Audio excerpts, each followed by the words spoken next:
Right now, Pittsburgh's best sports show is about to begin. Call us or tweet us. We've got things to talk about on the Ireland Contracting Nightly Sports Call. All right, thanks for sticking around for the Ireland Contracting Nightly Sports Call. I'm Rich Walsh. I'll be joined by Robby and Incmikoski in a matter of moments. And we are taking your phone calls, 412-575-2600. And we're talking about the Buccos and the frustrations. If you want to get on the phone line, give us a call. It hasn't been good. They've lost 4 straight. And my Bucco fever has turned into Cyclo-Bucco-Spora. And I can't take credit for that because Ray Petlin came up with it. So that's a Ray Petlin-ism. Of course Petlin comes up with that. I had Bucco fever up until today. This was an absolute must-win game, Robby. They had to win this game. They dip under 500. And I'm not saying the season is over, but the optics of it. You need to go out there and beat a team they should beat. Your ace is on the mound, and he goes 4 innings, 100 pitches in 4 innings. Hitters have caught up to him. They finally got the offense going, but then you have miscues out in the field. You couldn't turn a double play late, and I don't know if you would have turned it if Lau would have got that last night, but they didn't turn it last night, and they lose another heartbreaker here today by a defensive miscue by Nick Gonzalez not throwing to first for the easy out. Who knows if they would have still won the game, but at least they would have maybe got another inning out of it, Robby. Right. So I don't have a good feeling about it. And as much as I've been saying is that the Pirates should be buyers on Monday. Now, I don't know. I mean, maybe because it's so bunched up right now, maybe they should be sellers. Maybe they should look ahead to next year. There's 7 teams that are fighting for that 3rd spot, including Cincinnati. And if Cincinnati wins one more of these, I mean, they potentially going to be tied with the Pirates. Yeah. This is not a good situation. And if I'm going to be honest, I was optimistic a couple days ago, right. And it seems like it's been a roller coaster ride all season, and I get it. Maybe they go on a streak here, but we're running out of time, and you can look at, let's just be blunt, Paul Skenes hasn't been the ace that he thought he was or that we all thought he was. Braxton Ashcraft has had some mishaps since the All-Star break. The starters can't get to the 7th. The bullpen is tired. The bullpen is bad. I mean, there's a lot of problems. The offense definitely has been carrying this team, but the last couple losses were on the offense, not necessarily maybe the bullpen too, but there's just a lot of things that are going on. And I think maybe at this point, and I hate to say it because I want the Pirates to get to the postseason, but maybe at this point you sell off guys like Brandon Lau, get something for them, maybe make some moves that maybe you can go on a run, but you're also going to get something for the future or for next year that's going to help you. Rich, that's going to hurt because I don't know that the last 2 days should dictate what they do on Monday. But again, it should. Look at where they are. I know. Brandon Rich, Lau. It's hard to disagree with you. Believe me, Rich, one of the biggest fears in my life is I have to agree with you all the time, and I don't want to do that. But it's hard. I can't disagree with you right now with everything you're saying, but I'm just not sure I would let the last couple days dictate what they do at the trade deadline. I think it can to an extent. Obviously, bullpen arms, that's obvious. Common sense. We know they need bullpen arms. That's in neon lights, right? But you can't just snap your fingers and make a Aroldis Chapman, put on a Pirates uniform. You got to give up something for the guy at this point in time. And the Pirates have just built for so long, Rich, just to get here, to have this chance and be this close. And as far as the Skenes thing goes, look, I have no idea what is or isn't wrong. I have no clue. This is not the Paul Skenes we're used to seeing. It's slipping away. The season's slipping away. What happens if they don't make the postseason? Do you think Donnie Kelly and Ben Cherington are on the hot seat? They should be, I think, right? Wait, who? Who should be on the hot seat? Donnie Kelly and Ben Cherington. No, Rich. He's been doing this for 4 months. No, he needs runway. He should not be on the hot seat at all. Not at all. That I do disagree with. But now, look, should they reevaluate the way they go about a couple that have fallen on him, and I don't know if he's the one pulling the strings. That's the point, Rich. Who knows if he's making these decisions, if there's a spreadsheet that he's looking at, and he has to make this decision at this time. I mean, pulling Jared Jones in a perfect bleeping game? Come on. You know what I mean? Mason Montgomery threw 7 pitches yesterday. He should have pitched the 9th inning. Mason Montgomery threw 7 pitches yesterday. Which is absolutely should have thrown the 9th. Yeah. I just think I don't disagree with you, Rich.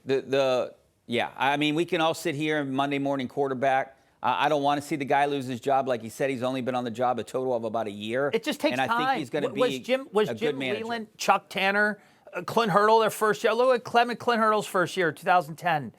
Or it was 2011. You know what I'm saying? But this team is on the cusp of doing something great. And I understand Clint Hurdle's team was too.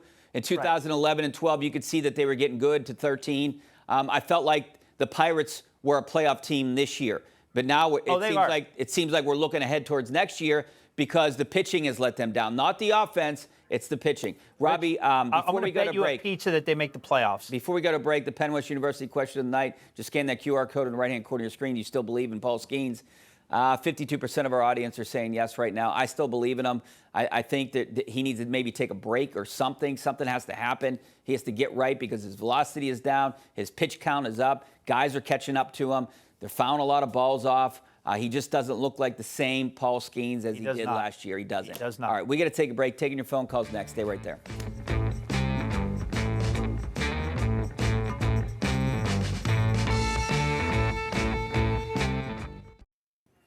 All right, welcome back to the nightly sports call. This is our Xfinity tweet of the night, and this is the question that I think every Pirate fan wants to know. This is from Dez Bryant, former Pro Bowl receiver. Curious question. What do you guys think the issue is with Paul Skenes? Robby, I'm going to put you on the spot. I mean, what do you think the issue is? Velocity's down. Command, there's an issue with his command. And I think there's a huge difference when he's throwing 95-mile-an-hour fastballs compared to 101. Mm-hmm. That is, you're average at 95, 101, you're elite. Can we get some gambling odds on, I would say somewhere around plus 50,000 that Dez Bryant would be cranking out a post on X about Paul Skenes? Yeah. The NFL, I wonder the great wide receiver, Dez Bryant? Yeah, what their connection is, I don't know.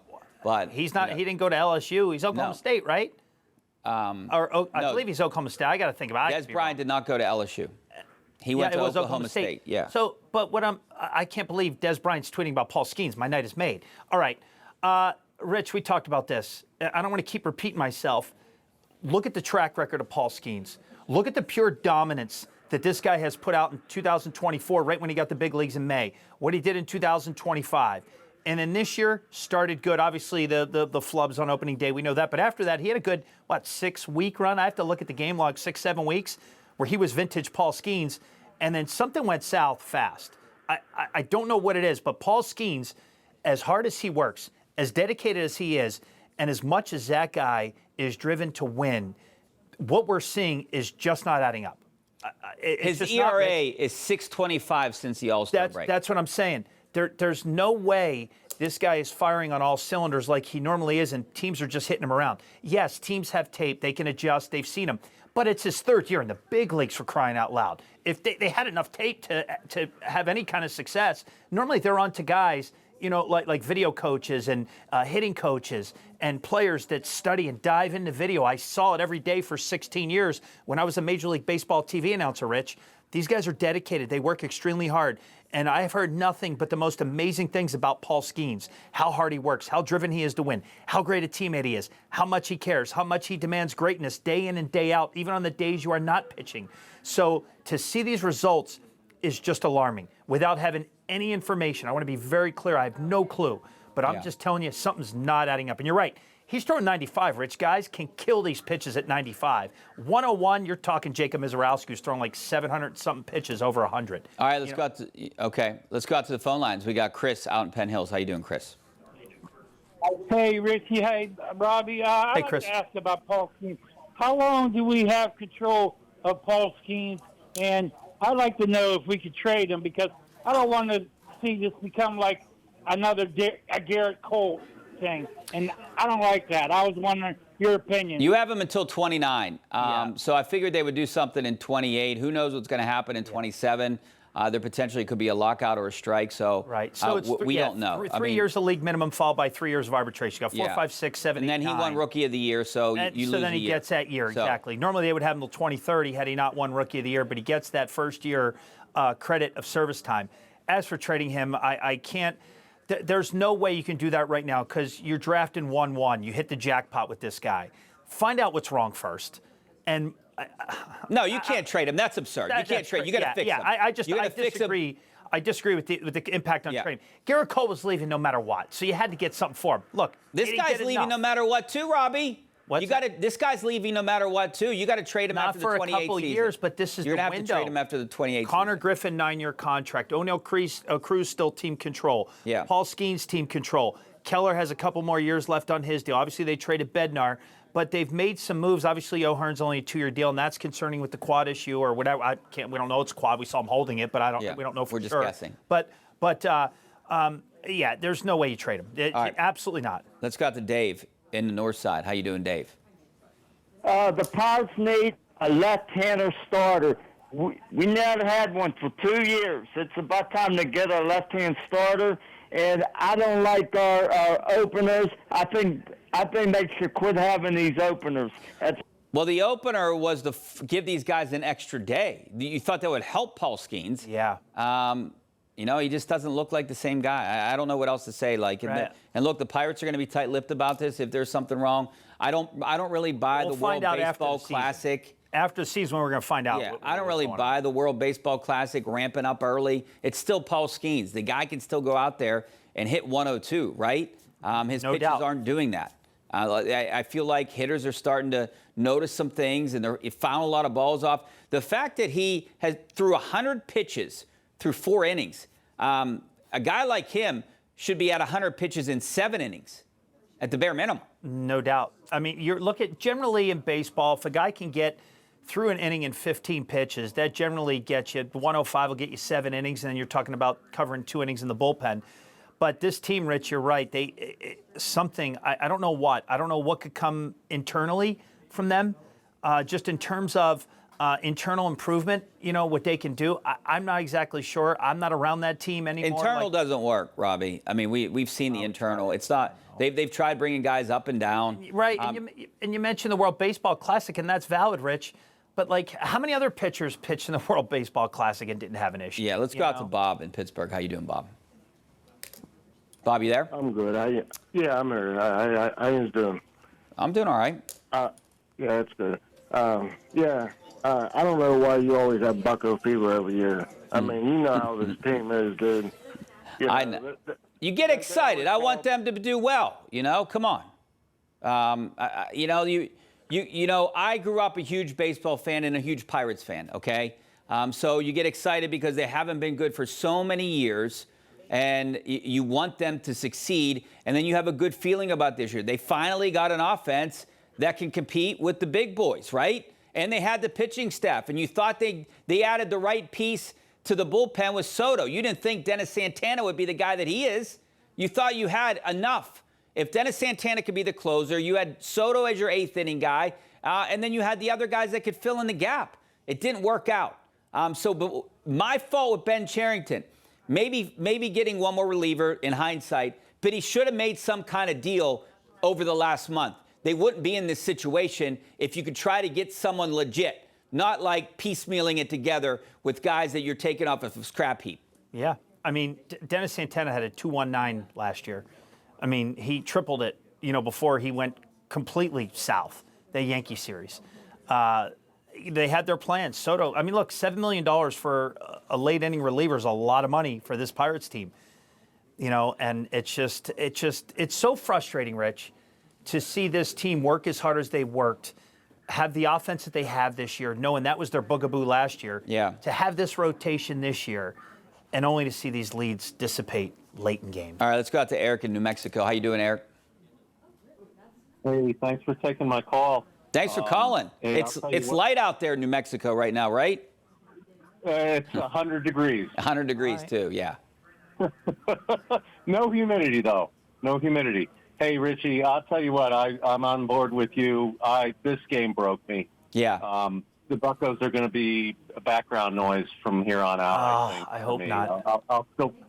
I'll still put the games on, but it's probably going to be background noise. It's a shame because we've been under the guise of Pirates were background noise when Steelers season training camp started, and it's kind of like falling into that same old right now. And unfortunately, that's where we are. And hopefully, maybe they can turn it around. If they win 2 more, maybe there's some excitement. But I feel like this just took the wind out of the sails. Tonight was definitely a top 10 worst loss of the season. And they've had a lot of bad ones, Robby. Might be top 3. But we got to go to the break right now. We'll be back in a couple minutes.